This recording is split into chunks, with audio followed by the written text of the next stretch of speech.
Butorfanol, quem é, para que serve e por que é tão indicado para a sedação de pacientes críticos e também para analgesia visceral de cães e gatos? Essas foram as dúvidas que surgiram aqui na página e eu resolvi trazer essa discussão através do IGTV para conversar com você.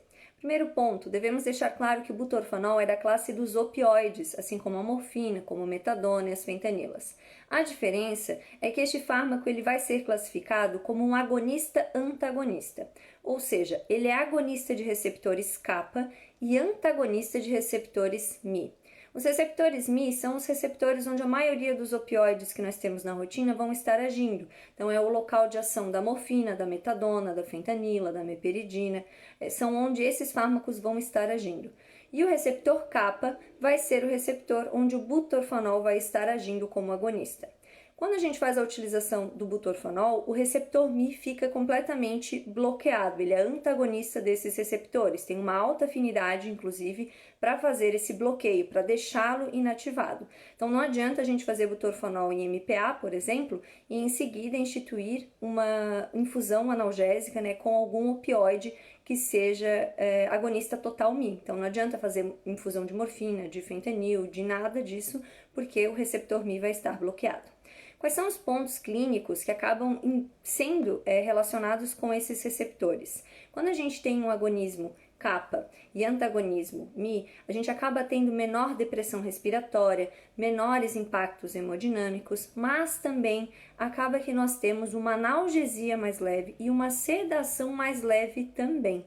Por que o butorfanol acaba sendo indicado, então, para a sedação de pacientes críticos? Justamente porque o impacto hemodinâmico dele é menor do que o da morfina, do que a metadona, do que o fentanil. Só que, ao mesmo tempo, a sedação também acaba sendo mais leve e a analgesia também. Bem, se a analgesia é mais leve, por que se fala tanto em butorfanol para analgesia visceral? Muitos estudos, a partir de 1985, acabaram investigando realmente a analgesia visceral relacionada com butorfanol, utilização em equinos, em gatos, justamente por ter menor potencial de excitação, e comprovaram que existia uma analgesia visceral relacionada com butorfanol. Mas essa analgesia visceral ela é relacionada com todos os outros opioides também. Nós devemos lembrar que os opioides eles acabam tendo uma analgesia mais efetiva visceral do que somática, por agirem principalmente em fibras tipo C e na inibição da liberação da substância P, que é um neurotransmissor relacionado também com nocicepção e com dor visceral. Okay? Então, todos os opioides têm capacidade de fazer analgesia visceral. Isso não é uma característica exclusiva do butorfanol. Então, quando utilizar o butorfanol para analgesia? Apenas quando você necessitar de analgesia leve. Se você necessitar de uma analgesia moderada a severa, a intensa, você deve optar por opioides agonistas Mi e não um opioide agonista antagonista, certo? Como é o caso do butorfanol. A respeito da sedação, a sedação relacionada com butorfanol, ela também é mais leve do que dos outros opioides. A vantagem é que tem menos impacto hemodinâmico e menor risco de excitação.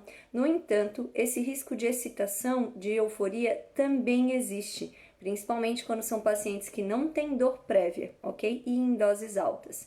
Então, de um modo geral, não é um fármaco que a gente precisa estar investindo para colocar na nossa rotina. Tipo, é obrigatório ter butorfanol para sedação de paciente crítico? Não, não é obrigatório. Você consegue fazer sedação com outros opioides também. Só ficar atento aos impactos hemodinâmicos. A gente volta àquela velha história. Quem é o seu paciente? O que ele precisa? Quais fármacos você tem à disposição? E quais impactos desses fármacos que o teu paciente tolera, certo? Mas de um modo geral, a sedação do butorfanol ela é leve. Ela não é uma sedação pesada, principalmente quando utilizado sozinho, tá? E essa sedação também pode promover euforia, disforia em determinados animais, principalmente se a dose for um pouco mais alta, ok? Então essa foi a dica da Sinapse Vet de hoje, espero que tenha conseguido contribuir com você. Até mais!